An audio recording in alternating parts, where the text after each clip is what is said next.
Greetings, members one and all of the Salivation Nation, with a little unboxing from the interwebs, specifically eBay.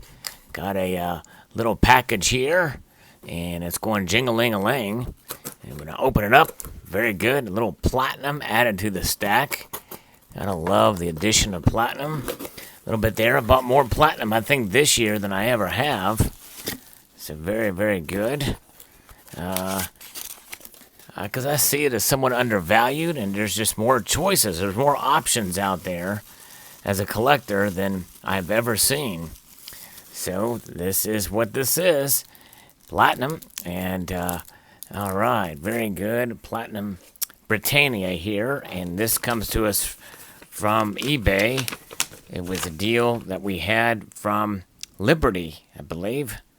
That's not, doesn't even, Liberty Coin. Yes, that's right, Liberty Coin. Very good. 2020. And this will get my collection going here. Actually, I don't know that I have one of these that's silver. I've got one in gold. But I just kind of neat how they put a little cellophane wrapping around the flip. Everybody's got their own ways of doing things. I think that's pretty cool. Kind of a handy idea there. Very nice. Bought this kind of on a recent dip in platinum prices. So I'll take advantage of it. There it is. Very, very cool. Let's take this thing out.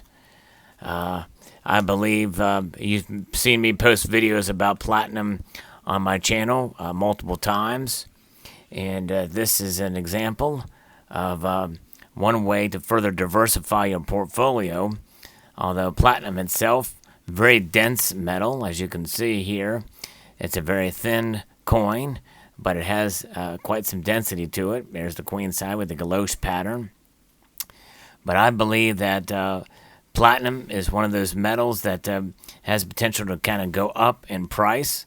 So I see it as somewhat undervalued in today's climate, considering where things are going with technology as a catalyst and even its usage in batteries and other technologies out there. In the biomedical field as well, as platinum has been used to fight cancer. It's been the cancer drug, so that's encouraging and nice. It's about 15 times more rare than gold. And so, yes, it's quite an amazing metal indeed. But it's a very difficult metal to strike, so this is why I've wanted to get another Platinum Britannia. I do have the first year of issue of the Platinum Britannia, and that is 2018. And it looks like there's a scratch or something here on the L. It's not scratch proof, but boy, that's not good. But it is scratch resistant. Either that or it's a die crack.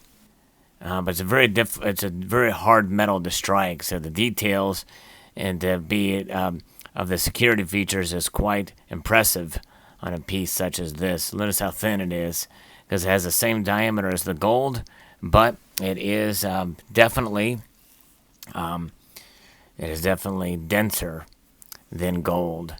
So you'll see a notice in a difference in the thickness there. But there you have it, the Queen on the obverse and Britannia on the reverse. Another addition to the stack here. So as I accumulate a bit more platinum, are you thinking about it, especially with gold being more expensive these days? Platinum has become an attractive option for folks who are wanting to diversify beyond silver, and so they get the platinum alternatives. You do tend to pay a bit of a higher premium on these. It is a much more speculative metal out there, for sure. Boy, that scratch does kind of bother me a bit. It's unfortunate.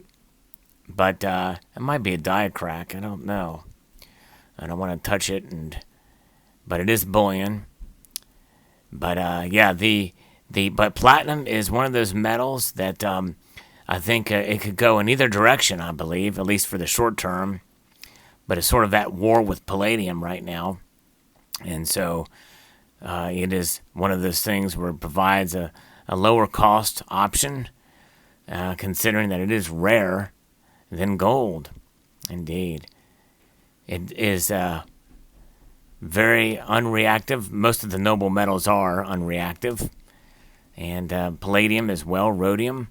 But platinum is the most affordable option. It's the densest option out there. And I believe it will serve as a metal to watch out for in the near future. And that's why I decided to pick this thing up. And plus, not only that, but for its beauty. And I've got the gold option of this Britannia. The Britannias are just beautiful, and I love the security features. You may remember that I think it started in 2014, or 15, they added security features as sort of a stucco kind of pattern behind both Britannia and the Queen. But in 2017, starting with a special issue with the Trident, they moved to this pattern, which is sort of a radiating pattern from the back behind the figure here, Britannia. And then they added this galoche pattern, a very unique galoche pattern on the obverse behind the Queen, which made the text and the image of the Queen really stand out, because the previous incarnation of this was very difficult to read the lettering. So it made it very, very nice and easier to distinguish and more difficult to, I think, counterfeit. So I'm glad they made this move, and it makes it that much more stunning in such a hard metal as platinum. And 2018 is the first year that they came out with the Platinum Britannias. And I wanted to get one for this year because of the nature of what this year has been about. And also, since I have this in gold. And now I think I don't have one of these in silver. So I need to get one of these in silver to kind of complete that collection. And yes, indeed. That's part of why I do it.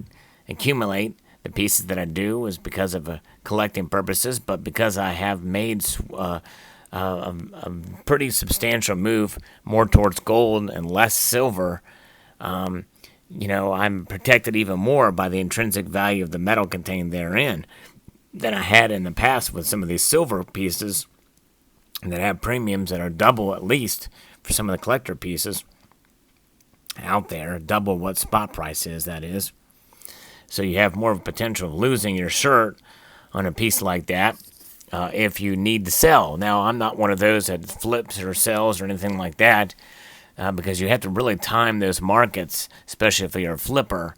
But because I'm a collector, there's a lot of pieces that I've accumulated in the silver category that have lost a lot of money. But I knew that going into it because I enjoy the beauty of collecting, and I still do collect silver coins for that reason. But I'm just focusing more on gold because I can get a whole pack a lot more value in a smaller package. And that holds true for platinum as well, because even with the higher premiums on platinum, you still can find a decent resale value for these, and don't lose quite as much in particular pieces such as this. Now, collector platinum is a slightly different animal, and I don't get a whole lot of that, but I know there's some pieces that I've accumulated that have would be considered collectible, mostly in the eagle category, but I digress. You can still find some decent deals with that for the eagles, but other products tend to have a very, very high premium to them tied to it. But there it is. Boy, the weight of this is just phenomenal. And they got reeded edge there. You've got the Queen, very highly polished and detailed in platinum. So it's very, very nice to be able to add this to the collection and to the stack. And what are your thoughts? Are you of the mind to accumulate a little bit of platinum to your stack if you can't afford gold? Or if you can afford gold, I would encourage you to get gold first and then dive a little bit into platinum, but not by much. But there you have it. All right. So I hope you enjoyed this video. Let's get one more close look at the platinum Britannia there. Look at the amazing detail. Just stunning. Very nice. More look at that crack. It looks to be a die, that imperfection, that line there looks to be a die crack, which is unfortunate. There it is. I hope you enjoyed this video. Let me know what you think in the comment section below. I'd like to extend a multitude of gratitude to you all for taking the time to watch and encourage you to please rate, share, comment, and subscribe.